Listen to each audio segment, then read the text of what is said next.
Welcome to Popternative, where we dive into topical discussions from the worlds of pop culture, social media, and sports. Here is your host, Peter Remoliotis, aka PD Beats. PD Beats here from Popternative, speaking to Mya Lowe about season 2 of Yellowjackets on Showtime and Paramount Plus. Welcome to the show. Thanks so much for being here. Thank you for having me. I'm excited. It's exciting because, you shot season 1, you were there, and, we really got in season 2, we got to actually meet Jen and kind of see her a little bit and everything. Was that kind of a cool thing too, kind of seeing the scripts and be like, wow, we're going to get to kind of meet this character a little bit? That must have been really exciting for you.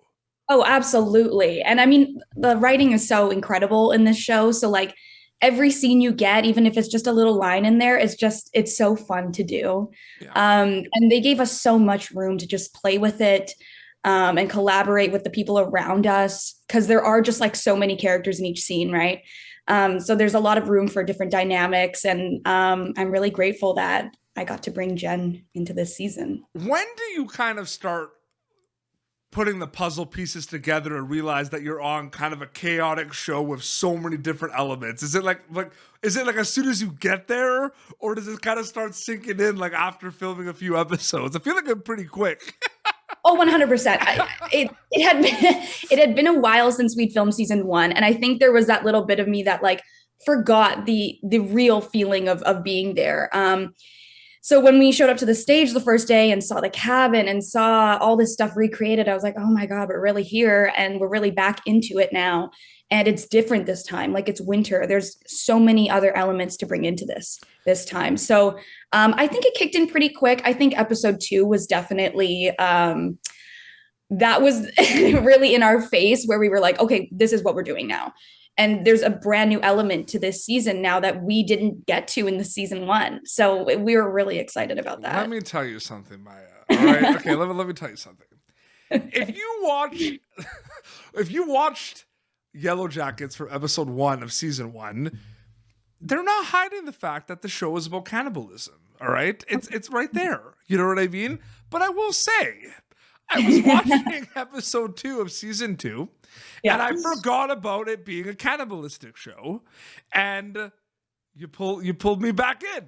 You know what I mean? And I was like, I think that was such a crazy thing, because I forgot about that element. So you're watching it and you're like, oh my God, like, are they going to eat Jackie? And then you think about it more. I'm like, well, they alluded that they do eat people. We've been telling you. We had to remind you that this is what it was done. It was sneaky. Do you know what I mean by that? Yeah, because we kept dancing around it, and it was always kind of put out there. But it was also dance around it. So many people. At first episode of the show, Oh yeah, it's what we were waiting for. But I think people didn't expect it to come in so quick and hard like that. And I think that was just really good writing on their part, and the way they shot it, that Ben shot it, it was incredible. Absolutely.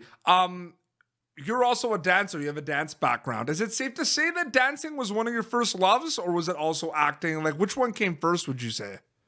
Dance came first. Okay, yeah. Dance came first. Yeah. I mean, I started getting into dance at like 10 years old, and I've been doing it over a decade now. And that was the thing that got me into performing and made me realize, like, wow, being in front of an audience is actually what I really love doing. Yep. And dance was kind of my gateway into that, because I was always a really shy kid, quite introverted. So I got into dance, and then, I'd see dancers in movies and TV shows, and I'm like, wow, I want to do what they're doing. Mm-hmm. So then I got into dance and film and TV, and then that kind of snowballed into, oh, wait, acting is here too. Like, acting could be kind of cool to try. Yeah. And over a couple of years, I was like, wow, acting is what I really want to do when it comes to being on screen. But dancing will always be my first love, and will always be something that, I mean, I can't imagine not doing it ever again, Yeah, I totally. Still do it. You post some really cool, like, kind of dance clips on your Instagram, which is like very impressive. It's like, oh my goodness, like, thank you. It's like the energy, right? Like, one of your favorite things about dancing, like the energy, even if it's kind of like a build up or more slow, there is this kind of like palpable energy, right? Like before a performance a little bit. Oh, absolutely. And also just, I mean, being in drop-in classes, I train at Studio North, and I love it there. The people there are incredible. I have my best friends are from Studio North. And those are like my lifelong friends now that, I'll have around for a long time. You just know. And that's because we bonded through this really special energy that you get in classes and being on a team with other people. It's unlike anything else. And that's why dance will always like have a very special place in my heart. I would love to do a segment one day if it was you and some other dancers, and it would just straight up like I would put like all these different genres on, and like some crazy genres of music, and then see what you would do dance move. See how it switches. I know. That would be a sick segment. I might want to do something like that. I mean, I'd be down. We could do it. Absolutely. Imagine, like 80s hair metal, then it switches, and then it's like contemporary R&B, and like stuff like that would be so cool. That would be a sick video. Yeah. Yeah. And I mean, even with like dancing in film and TV, you are met with such different genres sometimes that like there's scenes I've had friends do like headbanging and like other things like in so many different shows and stuff that like you never know what you're going to get when you do it. Well, let me tell you something. So PD Beats was like my stage name when I used to be a drummer in like a lot of metal and punk bands. So I was a happy camper when, Warren was rocking out to Last Resort by Papa Roach. Killed it. Yeah, oh my God. At the premiere, everyone like everyone was headbanging at the premiere. Yeah. I was yeah, that song brings you back. It's I love music so much. It's so great. There's some really cool Jen moments. People are gonna have to continue watching to see. There's some cool stuff. Something that just recently happened. There's a really cool. I call it a showdown with Ben. Jen and Ben have a kind of little thing. That was a cool little scene. I was like, yeah, Jen. I was like, Mya. Oh my gosh. What was that like? What did you like? Was that like? Did it kind of feel like it was in the script kind of doing that? Like, I'm just curious about that scene. Yeah. So I've told this story before because I'm just like, oh man. So the sides got changed pretty last minute. Okay. So only in the makeup chair that morning did I realize that I would be crawling on the floor like an animal. Like when I was reading for the day, I was like, wow, okay, this scene has changed a little bit and I'm going to be doing this now. And I was pumped, like so excited because I mean, I've done animal work in acting classes. It's fun and it's hard, but it's also like, it's the most uncomfortable you'll ever be, but it's also the most fun you'll ever have sometimes. So when I read that and read that I was going to do it with Steven, I was like, this is great because Steven is just like an incredible scene partner, just so fun. And so then once we kind of went and blocked it, me and Jeff, the director, were kind of working out like what the pathway would be. And I loved how they shot it. It was POV. So I got to just stare right into a camera that was moving towards me. And they made a really great environment for me to just let go and do whatever the hell came up. So, I mean, it was like an actor's dream, to be honest. That day was so much fun. Just the sass from Jen to Hungry, that line, like, poor Ben's just like, he's just standing there like that wasn't necessary. Yeah. Yeah, when we first meet Jen too, you're like telling Crystal to stop singing. I know. Oh God. That was our first day meeting too. And I'm like, damn, it sucks that we have to, I gotta be so mean today. It's so nice to meet you. Crystal, stop singing. Shut up. Yeah, I know. Yeah. Going back to the dancing a little bit and the acting, I mean, storytelling and just the creative thing. Because like I'm a creative too as well. I think it's simple. I think it just stems from us as creatives. I think we just like to make things, right? I feel like it's just as simple as that, right? Yeah, absolutely. It's this strong desire always to be creating and using what is going on in your life to create. I feel like that's always what tied me to dance. And then is what tied me to acting ultimately. It's just, I always want to be creating something. And I think that's something that artists share and it's so special. I feel like we can do a whole podcast about the question I'm about to ask you right now. Because I feel like you have so many things, but just when you kind of really started seeing all the dancing on TikTok, were you kind of like, was it kind of like a little bit of a double-edged sword with like, wow, like dance is getting exposure. Everyone's doing dance videos. But was it also like there were so many dance videos? Like, oh my gosh. you couldn't even keep up. You know what I mean? Yeah, it became a trend. And like, I mean, that was a really cool moment because I also feel like through apps, I mean, Instagram, I noticed it first for sure. Okay. When dance like drop-in classes in LA especially started going viral and people started booking jobs through those, I thought that's pretty incredible because now dancers are getting that appreciation and people are seeing it on their screen and saying, wow, like what they do is actually very difficult. Yeah. And people train for years on years on years to do these jobs. So I was really happy to see that, you know, people are starting to have an appreciation and also a desire to like get into it. Totally. I think most people I meet that haven't really danced, they find out I dance and then they're like, can you teach me? Like, I want to learn how to dance. And I think that's, I mean, why we dance at the end of the day is to connect with other people. I can't dance, but I will dance, if you know what I mean. Yeah, Like, well, that's a great place to be. That's totally fine.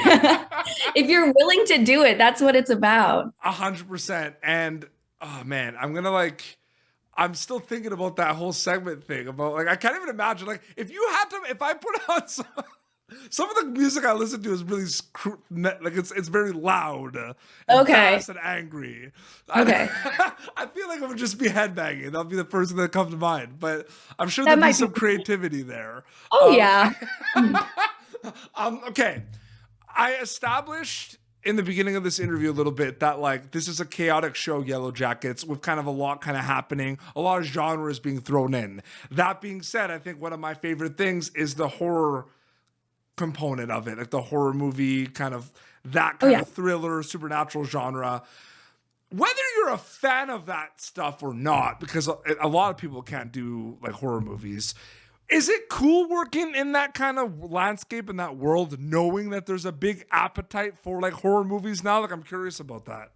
Yeah. Oh, for sure. I think something that came up for me a lot as we were filming, this is my first time working pretty closely with like special effects and seeing how that's done. I mean, the coach's leg in first season, that scene at the beginning was just like, even when they were doing it in real life and I was watching, I was like, wow, this is going to look crazy. And this is something that I, as Mya, would have to turn away from when watching the show. Yes. So it's cool to be in that situation where you're seeing how it's done. And then now, you know, you go and watch a horror movie and you know how that's done, but it still has the same impact. Like it doesn't take away the fact that it's gross and scary. So, you know? Oh, totally. So I was born in 1991. So there was that kind of time where like I was allowed to go see the horror movies, right? When I turned like 13 and everything. So I went to go see all of them, right? And I got freaked out. But one of my coping mechanisms was like kind of what you said about like thinking about how they were made. So like I remember going to see The Grudge and getting like so scared, but then just being like, oh my God, it's okay. It's Sarah Michelle Gellar. It's Buffy. It's not real. Yeah, yeah. It's Daphne from Scooby-Doo. It's not real. Yeah. I was like saying things like that. And no, it's so crazy because it is like, I think there's a lot to love about Yellowjackets, but I will say I know enough about the horror movie community out there. Like they're loving the show and like they eat up all the content. So the scary kind of freak out kind of component of Yellowjackets is really hitting stride with the audience. Like I could see that, you know what I mean?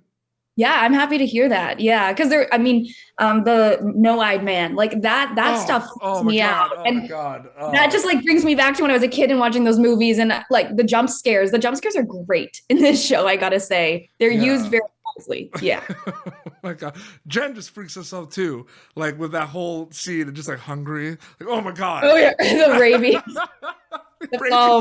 Yeah, people were thinking that I would get rabies, and there's a lot of like conspiracies around that when like a little bit of it made it into the trailer. Yeah. So that was really funny to see too, because you know, filming it, I was like, this is so much fun. I did want to ask you very quickly about another project that you were in that I really enjoyed, and it's a show called Fakes, which was on CBC in Canada and was on Netflix worldwide. My favorite thing about that show was watching that show, not knowing what it was going to be with the different perspectives. So what was that like reading that in the script? Because I didn't know about that. I saw the trailer. They kind of kept that a secret a little bit. And you watch it, oh man. So what was that like seeing that on the script? Oh, it was so cool. it was confusing. It's hard. And I had so much respect. I have so much respect for Amelia and Jen because they, I mean, a lot of it was block shooting. You're shooting out of order. And there is so much happening in each episode, and it's all tied into half an hour. So for them to be able to keep that organized and know where they are in every scene that they're doing, I think that's incredible. And it just really goes to show how talented they are as actors, and how hardworking they are. So it was really cool though, because as you watch it, it switches perspectives. And then of course there's the episode with Trist where I'm like, Richard Harmon is just one of my favorite people ever. And the entire cast of that show really stuck out to me in terms of just how, it was a lot of Vancouverites. So getting to work with other Canadians and being in our city was so, so cool. Oh, absolutely. No, I love that show. I binged that show. I sat down and watched it all in one sitting. It was great. No, it was so it's so great to see kind of all these cool things we get to talk about. You're dancing, Yellowjackets, fakes. That's why I was really excited for this interview. Mya, thank you so much for coming on the show. So great chatting with you. Thank you so much for having me. It was so much fun. Always great to chat with you. Yeah, always great. So, so season 2 of Yellowjackets episodes are rolling out weekly. I mean, we're halfway through it. It's getting crazy. And it's gonna get crazier. I know. And I'm so excited for everyone to see. And your Instagram account, because I did a little plug. There's some dance stuff here and there, which is really awesome. Is it just your name on Instagram? Yeah, my full name, MyALowe. Awesome. Well, this has been Popternative, youtube.com/Popternative for previous episodes. Until next time, this is Mya Lowe, who plays Jen in season 2 of Yellowjackets, streaming now on Paramount Plus, and episodes rolling out on Showtime. And PD Beats, signing off. Thank you for tuning in to Popternative. Make sure to check out our past episodes of Popternative on YouTube. Be sure to like Popternative on Facebook and follow us on Twitter. This has been an Autograph Communications production.